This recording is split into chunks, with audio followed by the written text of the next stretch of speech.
તો કેમ છો વિદ્યાર્થી મિત્રો, મારી યુટ્યુબ ચેનલમાં આજના લેક્ચરમાં આપનું સ્વાગત છે। મારો આજનો લેક્ચર છે ધોરણ 12 કોમર્સ આંકડાશાસ્ત્ર ભાગ 1ના ચેપ્ટર નંબર 2 સુરેખ સહસંબંધનો।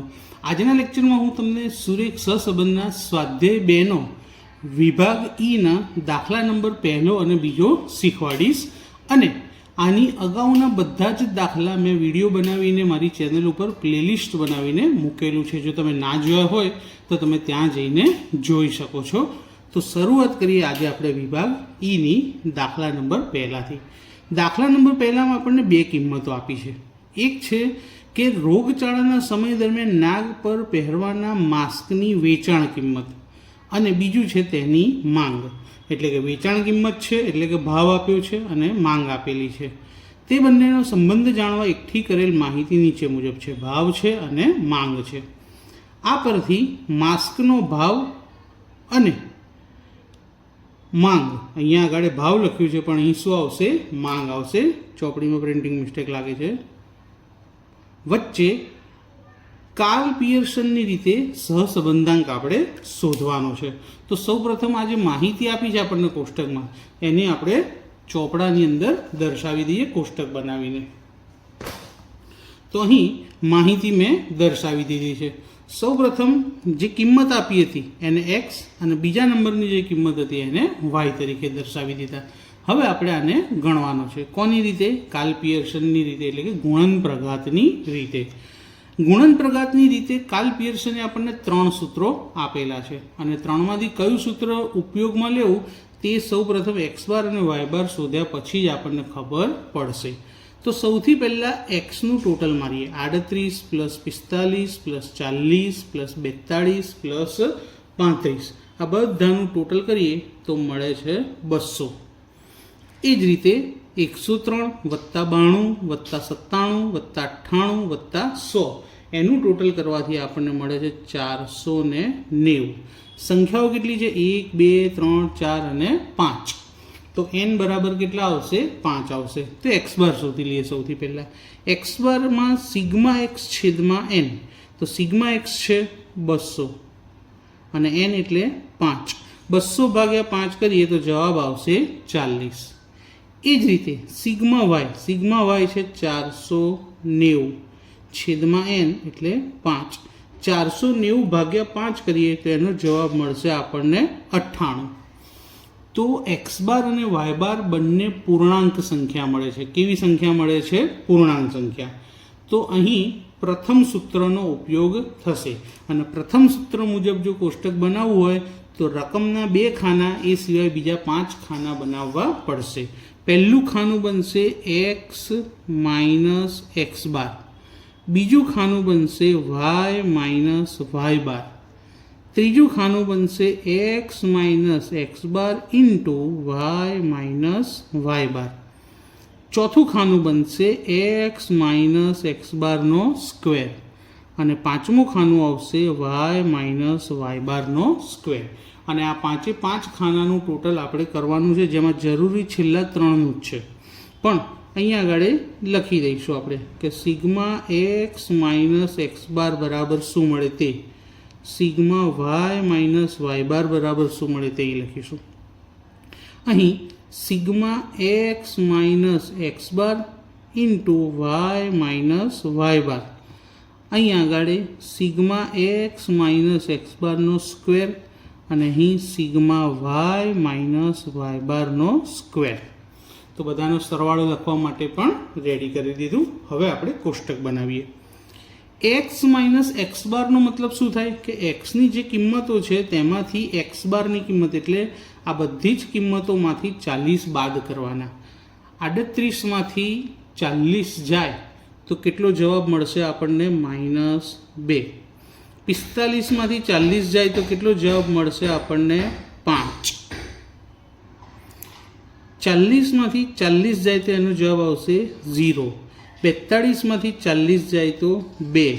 35માંથી 40 જાય તો -5 અને એક્સ માઇનસ એક્સ બારનો સરવાળો સિગ્મા એક્સ માઇનસ એક્સ બાર હંમેશા શું થવો જોઈએ? 0 જ થવો જોઈએ। તો 0 થઈ જાય છે। 5 અને 2 7 અને -5 અને -2 પણ 7, તો 7માંથી 7 જાય તો 0. એ જ રીતે હવે y માઇનસ વાય બાર, તો વાયની બધી જ કિંમતોમાંથી 98 બાદ કરવાના છે. વાય બારની કિંમત 103માંથી 98 જાય તો 5, 92માંથી 98 જાય તો -6. તો એ જ રીતે હવે 97માંથી 98 જાય તો આવશે -1, 98માંથી 98 જાય તો 0 અને 100માંથી 98 જાય તો 2. અહીં પણ જો પ્લસ સંખ્યા કઈ છે 5 અને 2 કેટલા થાય 7. માઇનસ સંખ્યાઓ -6 -1 એ પણ કેટલા થાય 7. તો 7માંથી 7 જાય તો 0. તો આ બંને કિંમત હંમેશા શૂન્ય મળશે. હવે આપણે કયું ખાનું બનાવીશું? x minus x bar into y minus y bar, એટલે આ બંનેનો ગુણાકાર.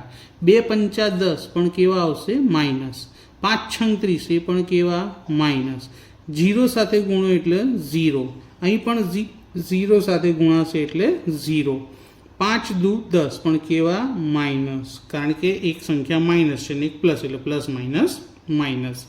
બધી જ સંખ્યા માઇનસ છે એટલે ટોટલ કરી લઈએ 10, 30, 40 અને 10, 50 કેવા -50. હવે આપણે x માઇનસ એક્સ બારનો વર્ગ કરીએ એટલે આ ખાનાનો વર્ગ.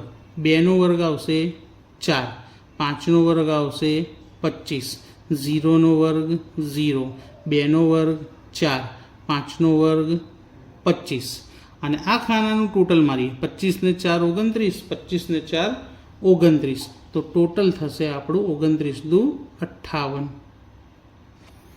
હવે એ જ રીતે y માઇનસ વાય બારનો વર્ગ કરીએ. 5નો વર્ગ 25, 6નો વર્ગ 36, 1નો વર્ગ 1, 0નો વર્ગ 0, 2નો વર્ગ 4 અને આ ખાનાની બધી જ કિંમતોનું ટોટલ કરીએ તો આપણને મળશે 66.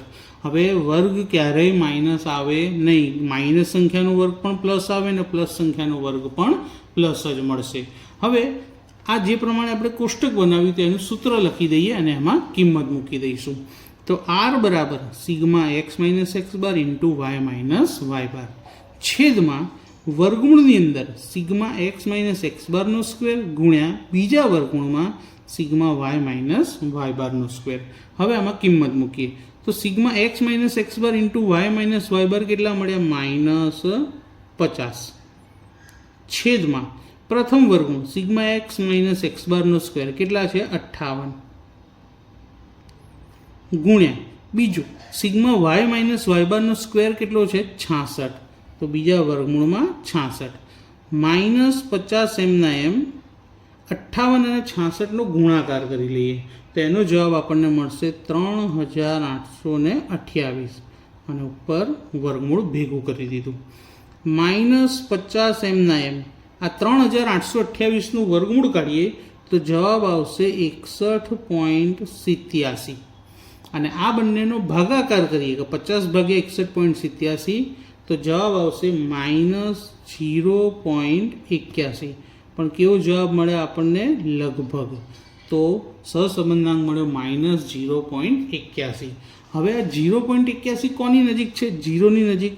તો આરની કિંમત 0ની નજીક છે માટે બંને ચલ વચ્ચે ગાઢ 0ની નહીં -1ની નજીક છે. -1ની નજીક છે માટે બંને ચલ વચ્ચે ગાઢ ઋણ સહસંબંધ છે તેમ કહેવાશે. તો 81 હતા એટલે 1ની નજીક પણ કેવા? -1 માટે ગાઢ આવે. 0ની નજીક હોય તો આંશિક આવે. હવે આ જ રીતે જોઈએ દાખલા નંબર 2. દાખલા નંબર 2નું કોષ્ટક બનાવી દીધું છે. એકવાર રકમ આપણે ચોપડીમાં જોઈ લઈએ કે શું કહે છે. રકમમાં કીધેલું છે કે એક અનુસ્નાતક કક્ષાના અભ્યાસમાં વિદ્યાર્થીઓના માનવ સંસાધન સંચાલન અને વ્યક્તિત્વ વિકાસ જેવા વિષયોમાં તેમની ક્ષમતા વચ્ચેનો સંબંધ જાણવા 5 વિદ્યાર્થીઓને પસંદ કર્યા, એટલે કે એમનો નિર્દેશ લીધો અને તેની માહિતી નીચે મુજબ છે. પહેલા છે માનવ સંસાધન સંચાલનમાં ગુણ અને બીજું છે વ્યક્તિત્વ વિકાસમાં ગુણ. અને આ પરથી આપણે શું કરવાનું છે? કાર્લ પિયર્સનની રીતે સહસંબંધાંક ગણવાનો છે. તો અહીંયા આપણે પહેલાં કોષ્ટક દોરી લીધું. એક્ઝેક્ટ આગળના દાખલાની જેમ સૌ પ્રથમ આપણે શું કરીશું, એક્સનો અને વાયનો સરવાળો કરી લઈએ. તો એક્સનું ટોટલ 45 + 25 + 40 + 20 + 45, તો એનું ટોટલ થશે 175. એ જ રીતે વાયનું ટોટલ 47 + 23 + 17 + 35 + 48, તો એનું ટોટલ થશે 170. સંખ્યાઓ કેટલી આપી છે આપણને? 1 2 3 4 અને 5, એટલે n બરાબર કેટલા લઈશું? 5. તો x બાર શોધીએ. Sigma x upon n. Sigma એક્સની કિંમત છે 175, એનની કિંમત છે 5. 175 ભાગ્યા 5 કરીએ તો જવાબ આવે 35. એ જ રીતે વાય બાર શોધીએ. Sigma y upon n. Sigma y કેટલા છે? 170, છેદમાં એનની કિંમત 5. 170 ભાગ્યા 5 કરીએ તો જવાબ મળશે 34. હવે બંને સંખ્યાઓ આપણને કેવી મળી છે? પૂર્ણાંક. તો એક્ઝેક્ટ આગળના દાખલાની જેમ પહેલું સૂત્ર વપરાશે. તો સૌ પ્રથમ શું બનશે? x minus x bar, y minus y bar, પછી બંનેનો ગુણાકાર x minus x bar into y minus y bar, પછી સ્ક્વેર x માઇનસ એક્સ બારનો સ્ક્વેર, વાય માઇનસ વાય બારનો સ્ક્વેર, સરવાળો. તો sigma x minus x bar, sigma y minus y bar, sigma x minus x bar into y minus y bar, sigma x minus x બારનો square, sigma y minus y બારનો square. હવે આપણે ગણતરી કરીએ. એક્સની બધી કિંમતોમાંથી x bar બાદ કરવાના છે 35. તો 45માંથી 35 જાય તો આવશે 10. 25માંથી 35 જાય તો આવશે -10. 40માંથી 35 જાય તો 5. 20માંથી 35 જાય તો -15. 45માંથી 35 જાય તો 10. તો અહીંયા પણ ટોટલ જોઈ લઈએ. જો પહેલાં ધનનું કરીએ. 10 5 15 અને 10 25. ધન સંખ્યા કેટલી છે? 25. ઋણ જોઈ લઈએ. 10 અને 15, એ પણ કેટલી છે? 25. તો 25માંથી 25 જાય તો 0. એ જ રીતે હવે વાય માઇનસ વાય બાર શોધી લઈએ. તો વાયની બધી જ કિંમતોમાંથી 34 બાદ કરવાના. 47માંથી 34 જાય તો આવશે 13. 23માંથી 34 જાય તો આવશે -11. 17માંથી 34 જાય તો -17. 35માંથી 34 જાય તો 1. 48માંથી 34 જાય તો 14. હવે અહીંયા પણ પ્લસ માઇનસ સંખ્યાઓ ચેક કરીએ. પ્લસનું ટોટલ 13 અને 1 14, 14 ને 14 28, અને 17 અને 11 પણ કેટલા થાય? 28. તો 28માંથી 28 જાય તો 0. હવે શું કરવાનું છે? બંનેનો ગુણાકાર. તો 10 ગુણ્યા 13 130, 10 ગુણ્યા 11 110. કેવા? Minus minus plus. 17 પંચા 85, પણ કેવા? માઇનસ. 15 એકા 15, એ પણ કેવા આવશે? માઇનસ. અને 10 ગુણ્યા 14 140. હવે શું કરીશું? આમાં પહેલાં પ્લસ સંખ્યાઓનું ટોટલ કરીશું, અને એમાંથી 85 અને 15 કેટલા થાય? 100 શું કરી નાખીશું? માઇનસ કરી દઈશું. તો એનો જવાબ આપણને મળશે 280. જો કેવી રીતે? 100 100 100 340 50 80. 380માંથી 100 જાય તો 280. એક્સ માઇનસ એક્સ બારનો સ્ક્વેર, તો આનો વર્ગ લખીએ. વર્ગ હંમેશા બધો કેવો આવશે? પ્લસ જ મળશે. 10નો વર્ગ 10, -10નો કરો તો 10નો વર્ગ કેટલો? 100. -10નો વર્ગ 100, 5નો વર્ગ 25, 15નો વર્ગ 225, અને ફરી 10નો વર્ગ 100. બધાનું ટોટલ મારી દઈએ આપણે. ટોટલ આપણને કેટલું મળશે? 1 2 3 4 5 50, 550. હવે આનો વર્ગ લખીએ. વાય માઇનસ વાય બારનો. 13નો વર્ગ 169, 11નો વર્ગ 121, 17નો વર્ગ 289, 1નો વર્ગ 1, 14નો વર્ગ 196. આ બધી જ સંખ્યાઓનું ટોટલ મારીએ તો એનો જવાબ મળે છે આપણને 776. કોષ્ટક આપણું બની ગયું છે. હવે સૂત્રમાં કિંમત મૂકી દઈએ. સિમ્પલ. આર બરાબર sigma x minus x bar into y minus y bar. આની કિંમત કેટલી છે? 280 છેદમાં પ્રથમ વર્ગમૂળની અંદર શું છે? સિગ્મા એક્સ માઇનસ એક્સ બારનો સ્ક્વેર, તો એ કેટલા મળ્યા છે આપણને? 550. બીજા વર્ગમૂળમાં સિગ્મા વાય માઇનસ વાય બારનો સ્ક્વેર કેટલા છે? 776. 280 એમના એમ 550 અને 776નો ગુણાકાર કરીએ તો એનો જવાબ આપણને મળશે 4,26,800. ઉપર કરી દઈએ વર્ગમૂળ. ફરી 280 એમના એમ આ 4,26,800 છે, એનું આપણે વર્ગમૂળ કાઢી લઈએ તો એનું વર્ગમૂળ કાઢતા મળશે આપણને 653.30. અને આ બંનેનો ભાગાકાર કરીશું તો જવાબ મળશે 0.43. આ પણ જવાબ આપણને એક્ઝેક્ટ મળતો નથી, માટે આ આશરે 0.43. હવે આ જવાબ 0ની નજીક કહેવાય, કારણ કે 0.5 કરતાં નાની રકમ છે. તો આરની કિંમત